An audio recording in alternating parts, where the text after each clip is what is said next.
Good morning, friends. Danielle here. Today we're going to be doing a different kind of garden walk and talk. Today I'm going to be sharing with you 10 garden design mistakes that I've made over the last 8 years of building out my gardens from scratch. So the first mistake that I made was that I did not put a privacy fence over here on the south side of our property. Now we're on a corner lot, so we are not allowed to have a tall privacy fence where people can walk by and walk around the corner. However, we could have installed a privacy fence on this side of the property. But my thought at the time was that I didn't want to spend the money on the fence. I believe, to be honest with you, we did not have the money to spend on a fence. So I bought small shrubs and trees at the time, and they've all grown up and filled in quite nicely. However, in retrospect, it has taken a full 8 years for this shrub and evergreen border to fill in. And so that's 7 years of my life where I had no privacy in this garden. My neighbors could just look in and see what I was doing. People that walked by could see in.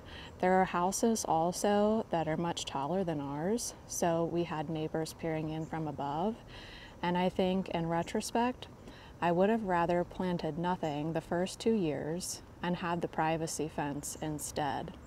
So that is what I consider my first garden design mistake. Garden design mistake number 2 is what we're looking at right here. It's basically, I created pathways that were too skinny. So there was no garden borders when we first moved in. I dug these out by hand, and gradually over time, as anyone who loves plants will tell you, you buy plants and then you need to find a place for them. And so as time goes on, you end up with more gardens and less grass, which is great. I am all for that. But this pathway is so skinny that 2 people can barely walk through this portion side by side. And because we have animals and family coming over, and because this is the main way people like to walk through the garden, it is getting really heavy foot traffic. And in retrospect, I should have kept the width of this border probably about 4 feet wide, and it's probably only about 2.5 feet at this time. The next mistake that I made, so garden design mistake number 3, is not taking into consideration how the tree's mature sizes would affect my sunlight. So we're probably all used to hearing about right plant, right place. People are constantly saying, make sure you give your shrubs and trees the width that they need. And I did that, but I never heard anyone say, what's this going to do to your sunlight? Where is the sun? What's this tree going to block? Besides the view you're trying to block, I was trying to block the view of this house, which I did, but I also blocked all my sunlight until about 2 o'clock. Because the sun rises over here above the garage, and then it's behind this Japanese cedar, and so the cedar actually blocks the sun from coming in and shining on my main flower walk. And so what once was an area that was full sun and had really good airflow now has a relatively poor airflow and little to no sun. The sun does not come and shine on these plants until about 1 or 2 o'clock. And that's something that I read that I disagree with a little bit. Well, let me back up. So when you get into cut flowers, you will often hear, put a windbreak around your property. So I did that.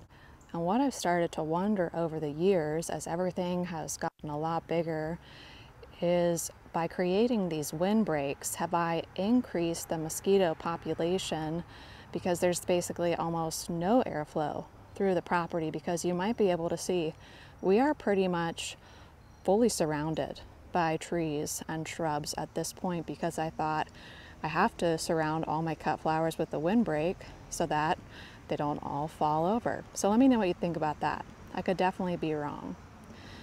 Now the next mistake I made which, you know, some of these mistakes are just par for the course and part of growing up and also trying to build a garden on a really tight budget.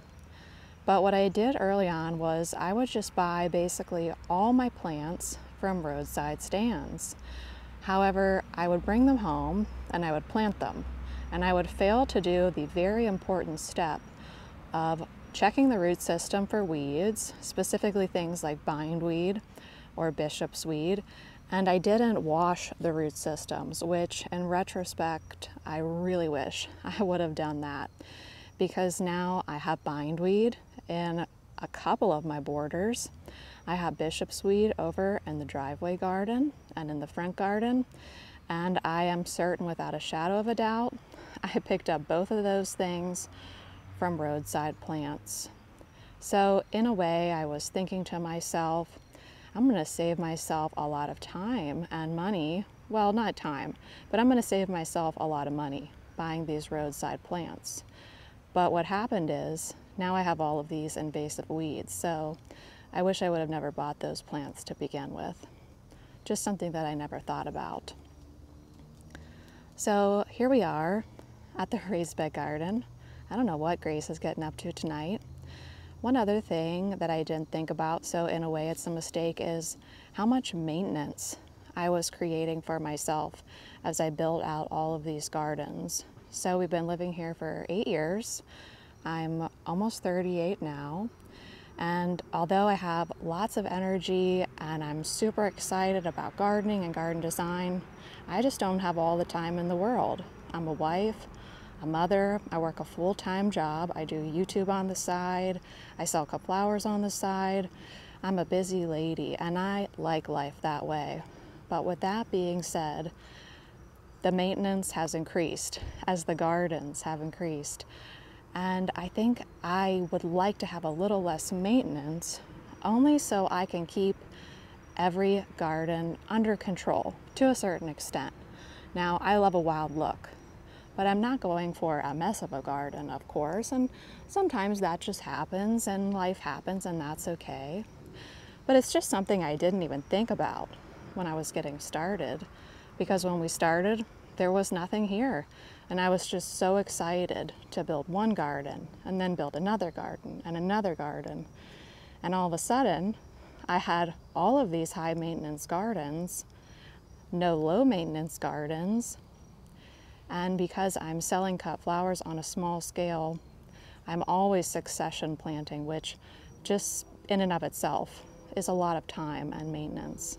So that was something that I definitely learned the hard way. And if I was to build another garden from scratch, I would definitely ask myself, how much time do I want to spend in this garden maintaining it? The next mistake I made was that I did not consider what the next owner of this house would want in a garden. And this is something that requires a little bit of story time to really understand where I'm coming from here. So it was either June or July, we were getting ready to put our house on the market. And our real estate agent came over to take a look at everything. And I could tell that she did not like the gardens, and mainly that she thought that all of these gardens were going to be problematic in selling the house. She basically said, and I love her, I'm not speaking negatively of this conversation at all, I'm just telling you what I learned from this. But she basically said, you know, it's going to be a very, very specific buyer that's going to want this house and want all of the maintenance involved in all of these gardens. And not only that, it was funny. She basically walked through my back gardens really, really quickly, didn't really look at them much at all. And she focused very, very heavily on the front garden and the driveway garden. And you guys know, if you follow me, and if you've been following me for a long time, not only do I not spend any time working in those gardens, but I don't even really like them. So upon hearing that from her and taking her advice, I went ahead and renovated that front garden, tried to make it look nice, formal, but still use plants that I love, still use plants that are in the backyard to try to tie the two areas together. But that's something that I never thought about. Another mistake I made, or another issue that I have and I want to correct, didn't show itself until the property 2 properties over sold and turned from a wildflower meadow into a house and lawn. And that problem is that I do not have a big enough compost pile for the size of my garden and the type of gardening that I'm doing. So I'm growing. Grace is just the best, isn't she? I love her so much. Grace, I love your face. What was I saying? I'm easily distracted by Grace. Right, so I don't have a big enough compost pile to deal with all of the flowers that I'm processing and all of the succession planting that I'm doing. However, when we first moved here, the gentleman that owned the wildflower meadow, he let us take all of our garden debris over to his yard, and he would burn it for everyone because his property is a lot bigger than ours. I think he might have about maybe 2.5 to 3 acres over there. But once he sold that property, we were really left with a conundrum. And now I fill up the back of the truck with garden debris, and we have to pay $25 per load to have it composted. So that's a new mistake or new situation that I'm dealing with and that I need to address. The next mistake I made was that I did not bring in a professional to help me deal with all of the runoff issues that I have in the main flower walk. So if you see our house here, and our garage is kind of a part of the garden, there are many gutters that all run directly into the central portion of this area and basically collect where these stones are. And despite me trying to, I build up this area year after year after year, and it seems like it just gets washed away. And no matter how level I have it at some point in May, inevitably it slopes back down, and then the way that the land is, it goes back up slightly, then my neighbor's property goes up slightly, and so really I have this incredibly shallow bowl. And so whenever it rains, which happens a lot, it rained today, it's going to rain tomorrow, the water just collects right here and sits right here. And even within these 2 borders, it's always very wet. If you can see, the soil's wet right now. It's generally always wet when I go to dig. So I wish I would have hired a professional to help me deal with this issue, whether we needed to reroute the water or regrade this whole land back here. I don't know, and probably I couldn't even afford that. But if I could afford it, that's definitely something that I would do. Another mistake that I made, and once again, it's just because we couldn't afford it when we moved in, was that I didn't try to fix any of the ugly or unsightly areas that border my gardens. So you can see the driveway is cracked, coming up in some areas. My husband and I are not even sure what's going on with this grass weed area. There was a huge pine tree right here when we moved in. We cut that down. It was our first ever Christmas tree. And a neighbor told us she thought the previous owner's dog was buried right there. So we really haven't touched it for a number of reasons. But can you imagine if this wasn't there and the driveway had a nice clean sealer on it, or maybe if it was gravel? That's something that we never addressed, and it affects the way that my gardens look. And my final mistake is purchasing plants on clearance for the sole purpose that they were on clearance, rather than doing proper research on how the plant grows and how it grows in my specific climate.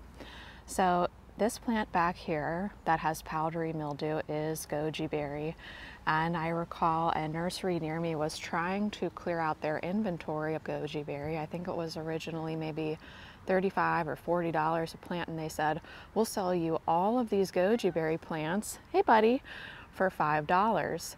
And so without understanding how they grew, I purchased them all and placed them here just because they were on clearance. Well, you can see it's turned into quite a mess as things like mulberry and pokeweed have started to grow through it. but mainly I didn't know that it was highly susceptible to powdery mildew, which is a big issue in my area. I also didn't realize that it roots very easily upon touching the ground, and it has this really long taproot, so it's almost impossible to completely eradicate. So that's my final mistake, is I basically purchased those plants only because they were on clearance versus actually knowing that I wanted that particular plant in my garden. Well, friends, there's my 10 garden design mistakes, or maybe it's better to say these are 10 things that I would do differently if I could design this garden all over again. And if I ever have the opportunity to design a new garden, these are definitely things I will take into consideration as I build out a brand new garden. I'd love to hear about things that you've learned designing your garden. It doesn't really need to be called a mistake. Let's just call it a lesson learned. I think that's much more appropriate when it comes to gardening. Well, friends, I'm headed off today because I'm going to hear a lecture by Francis Palmer, one of my favorite artists.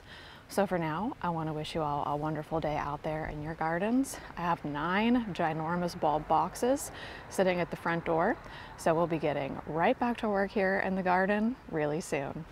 Bye, friends.